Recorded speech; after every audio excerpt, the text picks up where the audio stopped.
Hey, welcome to Mooney Reads. My name is Beck, and today I'm going to be doing A through Z of Queer Lit. Now, I have done this before, so this is kind of take two, so you can learn about more books. I will put my first A through Z of Queer Lit down in the description box. I will also put the original, and I will put a playlist to Kathy Tryhard's A through Z of Queer Lit videos because she has so many and they're excellent. The whole point of A through Z of LGBT is to find a book that has each letter of the alphabet in it somewhere. I tried to make it to where either the first letter of the title or the first letter of the author's first or last name is what's represented, but sometimes we have to get creative. These are going to be books of a variety of different genres. Some I really loved, some I had some critiques of, but I think that there is something that everyone can enjoy on this list. To start out with, A is for Alice Oseman, who wrote the Heartstopper series, and this is one of the most adorable comic series, graphic novels. So the artwork is really adorable, but really what gets me is the way that these characters make me feel. I said before, reading this gave me the same feelings as reading a really good fan fiction of a couple that I already love. So they did really well with this. And the great thing about this series is that it is also free online if you can't get a physical copy. B is for Brandy Colbert, who wrote Little and Lion. This book has the only non-polyamorous love triangle that deserves rights. It was done really well. There was not like a competition of the person, and I think that it also discusses bisexuality really well. There's also some important stuff about mental health that goes on through this book. There are just so many wonderful things about this. I would like to get a copy at some point. I listened to it on ebook a while back. This focuses on our main character, Suzette. She has just got home from boarding school. It talks a lot about her relationship with her brother, who has bipolar disorder, and it also talks a whole lot about her sexuality. She comes from a multiracial family, so there's also a bit on race in there, as well as religion. So there's a lot going on, but it was a really great book. C is for The Color Purple by Alice Walker.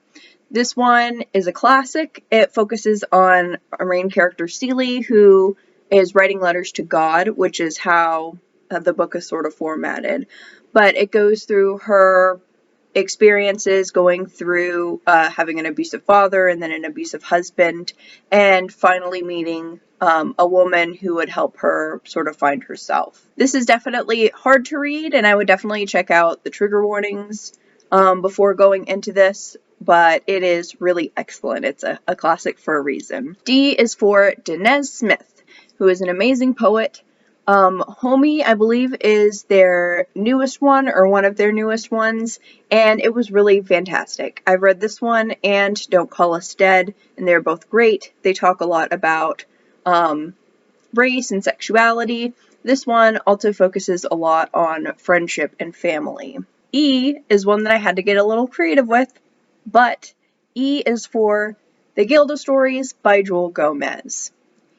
The E, I guess, can be the silent E at the end of Jewelle. The Gilda Stories is a queer vampire Afrofuturist story.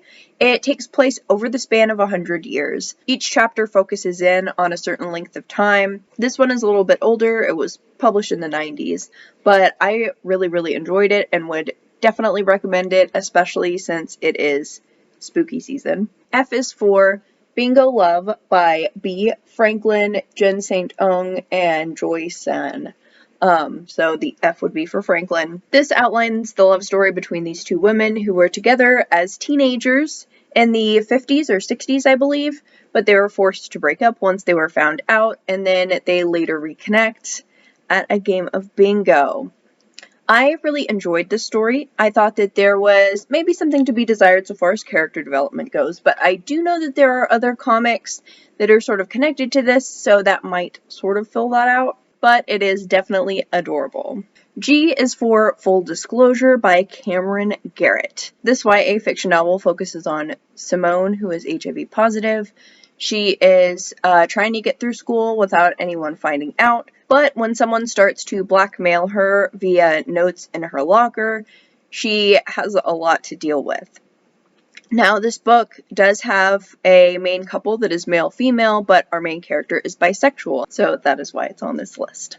H is for How to Cure a Ghost by Fariha Roisin. This is yet another queer poetry collection. In this, she does talk about her sexuality and relationships, but she also talks a lot about family, religion, and culture as well. I read this in April, I believe.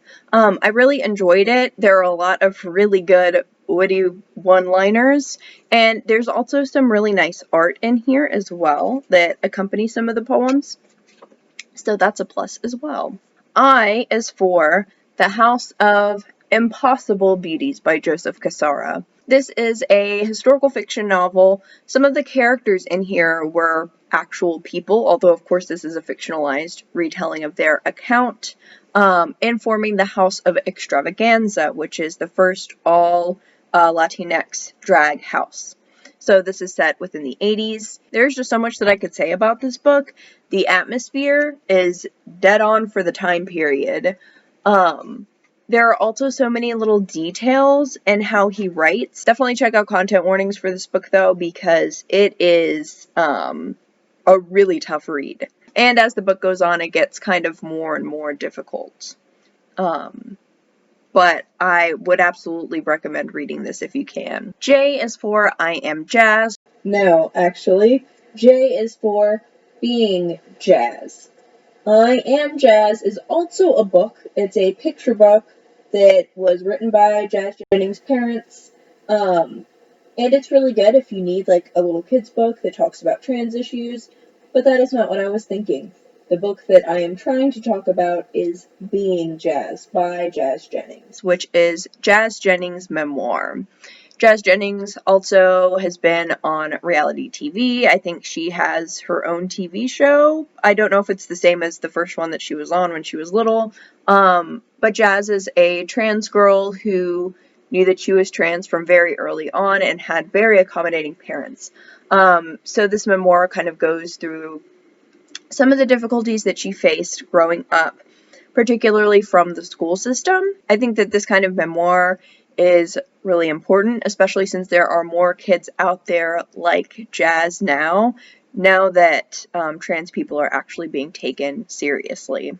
K is for Let's Talk About Love by Claire Kann. This is another YA fiction, and this focuses on our main character, Alice. Alice has just gotten into college, is going through a breakup. Her ex broke up with her because of her asexuality. This looks kind of at Alice dealing with that, but also it looks at her having a crush on this new person and sort of dealing with that. There's also a whole lot about family and expectations in here as well, because Alice's family expects her to go to college for a very specific job. While the asexual and biromantic representation in this is really great, as far as I can tell, I did have some problems with some other relationship dynamics, particularly between Alice and her best friend and Alice and her family. So that's kind of the criticism that I have for it, but if you're looking for something with good ace rep and a cute love story, this would definitely fulfill that. L is for Two Boys Kissing by David Levithan. It's been a while since I've read this one, but I really, really loved it. This tells the story of multiple gay boys, all kind of in different parts of their love life. There's a couple who has just broken up, there's a couple who are getting back together, and there's also somebody who is very much alone and very much feeling the weight of that loneliness. There could be a few others, but those are the ones that stick out in my mind. And all of this is narrated by gay men of the past. So it's kind of people who have already died looking on the new generation. This was done very well, from what I can remember.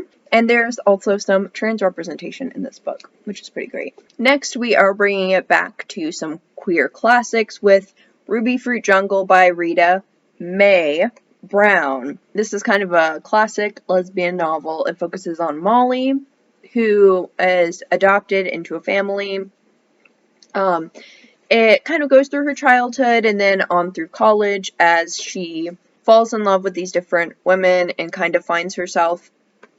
I enjoyed this for the most part. I ended up reading it for an independent reading that I did for school, so I got to talk with the teacher about it a little bit. I will say that this was written in the 1970s, and towards the end there is some super questionable stuff going on that's pretty transphobic. So, I see a lot of people recommending this on Bookstagram from time to time, and nobody ever mentions that. I definitely think that it is a valuable book, and you can get a lot out of it, but there is definitely some kind of questionable stuff going on as well. L is for Lumberjanes. Apparently, I did not know my alphabet when I was filming this. N is for Noelle Stevenson, who was one of the writers of Lumberjanes, which is a middle grade comic series that focuses on this group of girls who are at summer camp and going on various adventures. There are some kind of mystical aspects to it. I have read the first 2 volumes and really, really enjoyed those. O is for On a Sunbeam by Tilly Walden. This is a YA sci-fi graphic novel. I've spoken at length about this a number of times. It is amazing, very queer, and kind of magical to read. For P, I have Laura Jane Grace's memoir, the subtitle of which is Confessions of Punk, Rock's Most Infamous Anarchist Sellout. So P is for punk. We have Laura Jane Grace. I have also talked about this memoir a couple of times at length. I think that it was really well done. It gave me a new appreciation for her music, and it talks about a lot of really tough things that not a lot of people talk about. She's very candid within this memoir. She talks about the positives and negatives of the punk scene. She talks about relationships with people that she's seen, and also kind of coming out in that environment. She also talks very candidly about her substance use and abuse as well. Q is for Queer Heartache by Kit Yan. This talks about his experiences being trans, and also his experiences being Chinese American. There's a whole lot of really interesting things in here. He also talks a decent bit about sexuality, so there is some explicit stuff that goes on in here as well, but it is a really great poetry collection. R is for The Deep by Rivers Solomon. This book is about these mermaids or sea creatures who are descendants of Africans who were thrown off of slave ships. This book focuses a lot on the weight of generational trauma and group trauma. It's really excellent, and there's definitely a fair amount of queer stuff going on. The mermaids can choose their own sex and be with whoever. The main character is a female mermaid who does have a female love interest, and the author is non-binary. S is for Sappho, the original lesbian, and this is If Not Winter, Fragments of Sappho. I can't say enough great things about this book. I had a lot of feelings reading this, a lot of gay yearning. None of it has changed since 500 BC. Good to know. If you are into poetry, I definitely recommend this. Even though a lot of it is fragmented, as the title would suggest, there's still a whole lot to get out of them. Like, in their fragmented state, it almost adds something. And the thing that I like about this version in particular is that it shows you where it's fragmented. So you can actually see the places where the document itself was damaged. T is for Tonguebreaker by Leah Lakshmi Pepsna Samarasinghe. This is yet another poetry collection. In this, they talk about their experience being a disabled queer femme. The beginning of the book is more traditional poetry, and then the second half of the book looks more at their kind of performances. So they perform their poetry, but a lot of the times they have stuff kind of going on in the background. So they describe the sort of things that would be happening, like if there was sort of a film going on in the background while they were speaking. So I thought that that was particularly interesting as well. U is for Upright Women Wanted by Sarah Gailey. And this book is just great. If you would have told me a year ago that I would be absolutely raving about a Western, I would have thought that you were being ridiculous. But this is just so great. I don't want to say too much because it is very short, but the premise of this focuses on anti-fascist queer librarians. That's all you need to know. Go read it. When I first listened to it, it was available on Scribd as an audiobook, so hopefully it's still there now. V is for The Grief Keeper by Alexandra Viasante. This is a YA book that focuses on Marisol, who has come to the United States with her sister. In order to keep from getting sent back to El Salvador, Marisol is forced to be a part of this medical trial that involves somebody else's trauma basically going to her to alleviate their PTSD. So, just from that synopsis, you know that there is a lot that goes on here.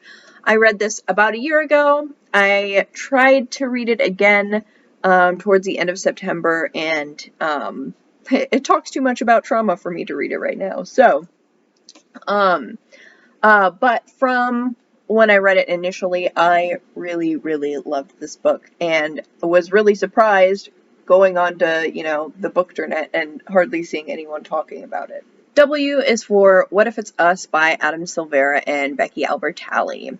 Being a Adam Silvera and Becky Albertalli book, if you are on kind of the YA bookternet at all, you probably know what it's about. It is a love story between these two boys. They kind of see each other and then end up missing each other and trying to find each other again. I really enjoyed this book when I read it. I thought that some of the pop culture references were kind of cute. I know there are some people who absolutely hate that. And I also thought that there were a lot of parts of the ending that were really realistic and hit really close to home for me. So I really enjoyed it, and it's one of the ones that I do plan on getting my own copy and rereading at some point. X was the hardest letter to find a book for, but I've got Sexualities and Education, a reader. This is something that probably only very specific people would need to get or read, but I really liked a lot of the articles that I've read in this. It talks about teaching LGBT studies, and it also talks about students who are doing various things that are tangential to LGBT studies, so students in activism, and that sort of thing. Y is for Kase-san and Yamada. This is the 6th volume of the Kase-san series, though it is the first volume of Kase-san and Yamada. I think that they decided to have this be sort of its own series when they started to go off to college. Volume 2 comes out next May. I'm really stoked about it. But this whole series, the Kase-san and series, which starts with Kase-san and Morning Glories, is focused on these two girls who fell in love in high school. And it's basically just them being wholesome and cute. So, if you need something light and gay, I would definitely recommend. And finally, we have Z, which was another really difficult letter to find. And I have Colonized This by Daisy Hernandez, which is where the Z comes from, and Bushra Raymond. This is an anthology of essays that focus on feminism and different issues within feminism. So things like, what is feminism and navigating feminism as a woman of color. But it also talks about things like culture, music, reproductive rights, family, immigration, and there is so much really great stuff in this. I've talked about it a lot of different times, but it's definitely one that I think that people should be reading. It is on this list because I know that at least one of the editors is queer. Daisy Hernandez is bisexual, and there are other queer women who talk throughout these and talk about being queer. If you've read any of these, let me know what you thought about them, and also let me know what your favorite queer book is. Thank you all so much for watching. Bye.